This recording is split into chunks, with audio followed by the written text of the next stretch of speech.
guys, my name is Carla, and in today's lesson I am going to teach you how to use the IEW story sequence chart to retell a story. And this works really well whether you love writing stories or if you hope this is the only story you ever have to write. So it covers both ends of things. It can be used for a short story or even a really big book. So it can be handy for either, because your goal is not to rewrite every single word of the story. You're going to read a story, put it in your mind, and then ask yourself some key questions and retell the story, not every detail, but the main things, in 3 paragraphs. That's your assignment. 1 paragraph for each section of the story. So don't stress if you're feeling like, oh my goodness, I need to fit it all in. You are going to leave some things out, but you're just conveying the main part. So that should make you feel better. If you have made a keyword outline before, this is going to be a little bit different, because you are not going to take keywords from every single sentence like you did in Units 1 and 2. What you're going to do is you're going to read the story, and today we're going to be doing the Ugly Duckling. So if you haven't already, go ahead and have your parent, or you can do it yourself, click on the link in this video and it will take you to the story of the Ugly Duckling. And you should go ahead and read that now. And remember that this is an old story, so there are many variations of the story and different details that change. So don't get too panicked about the details. All right, go ahead and read that now. All right, like I said, you are going to rewrite the story of the Ugly Duckling, and you're going to do it in 3 paragraphs. And how we're going to make our keyword outline is using the story sequence chart. And the important thing to know is, now that you have your story in here, you're going to ask yourself questions, and that's how we're going to get our keywords. And each paragraph has an important job. We're going to review all 3 paragraphs briefly right now, but we're only going to do the keyword outline for the first paragraph in this lesson, and then we'll do the other ones in following lessons. All right, let's get started. All right, so in the story sequence chart, there are 3 sections. The job of the first paragraph is to talk about the character and setting of your story. All good stories have characters, and that's simply, as you know, who the story is about.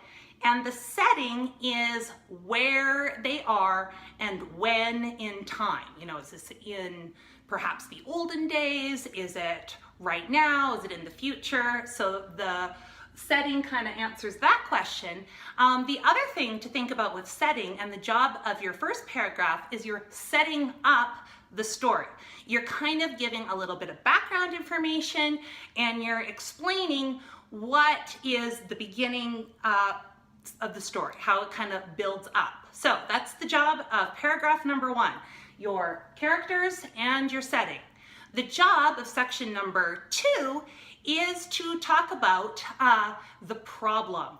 It is not an interesting story if there isn't some kind of a problem, right? If I went on about my day but I never had any problems, it wouldn't be that interesting. So all good stories have a problem, and you can think about that in the sense of, what does the character want or need, and then generally there's something preventing them from that want or need. And so you're going to talk about that in the second paragraph. That's what you cover there.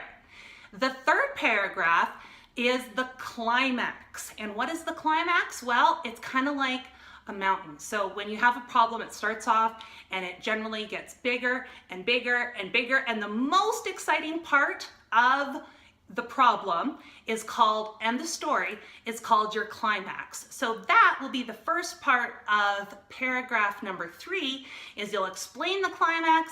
And then if you have a climax and a problem, a good story will have a resolution. How did they solve the problem? So you'll explain how the problem was solved and what happened after in paragraph number 3. But for today, we're just going to talk about paragraph number 1, the characters and setting of the story, The Ugly Duckling. All right, so in the story sequence chart that you probably have in your IEW materials, whatever it is you're doing, it'll have some questions. You can use these questions to help you think of what to say in each story, but you don't have to worry about lining them up with specific answers or doing them in a certain order, because every story is a little bit different. So the questions are to get you thinking, but really you just want to say what happened in the order it happens in your story, focusing on the job of your paragraph, which for us right now in paragraph number 1 is we're going to introduce the characters and the setting of our story. So our first question that we can ask is who? Who does the story start off with? Well, in the story of the Ugly Duckling, it starts off with the mother duck, right? So we have the mother duck and she is sitting on her 6 eggs. So let's pick some keywords from that. We're going to do the Roman numeral right there, and we're going to say that the mother duck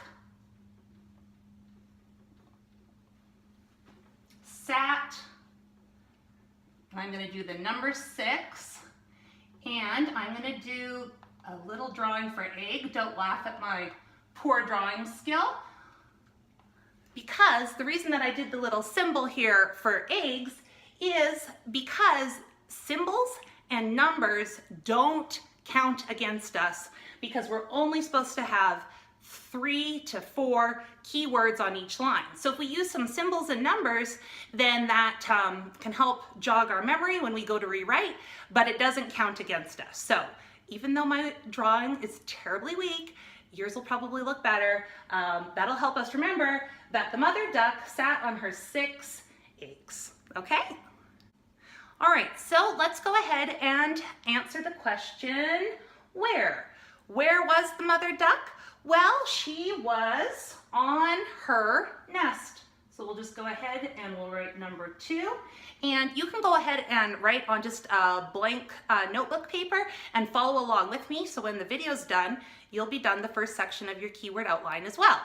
So the mother duck was sitting on her nest. That's where, that's answering our where, which was perhaps nestled tightly into the reeds.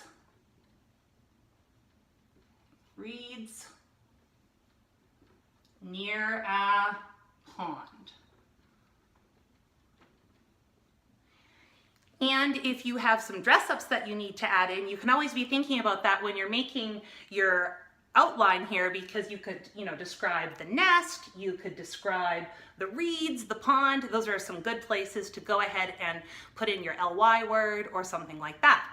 All right, so the mother duck sat on her 6 eggs in her nest that was tucked into the reeds near a pond. So what happened next? Now you'll see the who, when, and where questions, they don't really fit the story. So then whenever I get stuck, I just ask, what happened next in the story? Well, all the eggs began to hatch except for one. So I'm gonna write a number 3, and I'll say all eggs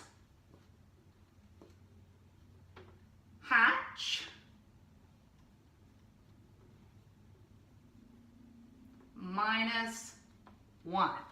So all the eggs began to hatch minus 1, and out of these eggs came some adorable, fluffy yellow ducklings that made the mother duck's heart burst with joy and pride.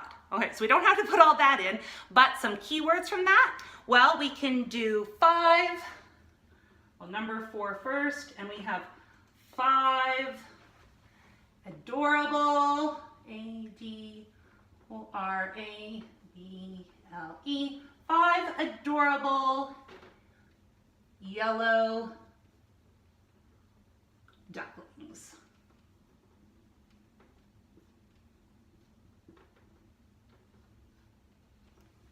And adorable would be a great one to use for your quality adjective.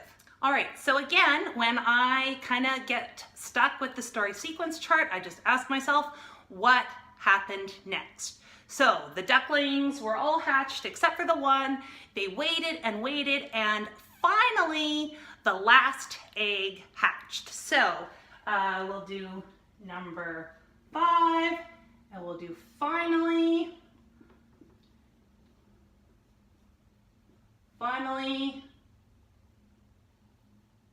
We'll do the 6th because that doesn't count against our count here. 6th egg and hatched.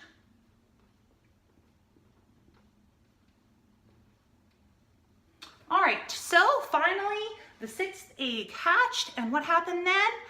Out popped a horribly ugly gray duckling. Oh, what a disappointment. So let's do our keywords. This will be our last line. We'll do number 6. And for a strong verb, I like the word popped. So we could say out, we'll do popped.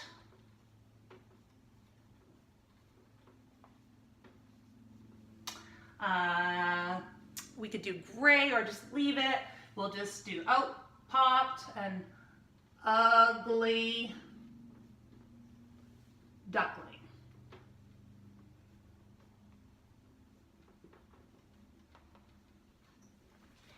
And we'll just leave it with those 3 key words, but it's easy to add some interesting dress-ups there to describe what the ugly duckling looked like. All right, so we did it, and that wasn't too painful. We filled out the first section of the story sequence chart. We told who the characters were, what the setting was, not only where they were, but we set up the story and gave the background information we needed. And so now your assignment is to use this keyword outline from the story sequence chart and write the first paragraph. And you can, add in your dress ups and all the things that you've learned along those lines. And then when you have finished that and you have your rough draft done, have a parent or yourself type it up, print it out, and you're done. That is the first section. And when you've completed all of that, you can come back next time and we will do section number 2 of the story sequence chart. Bye-bye. Good luck writing.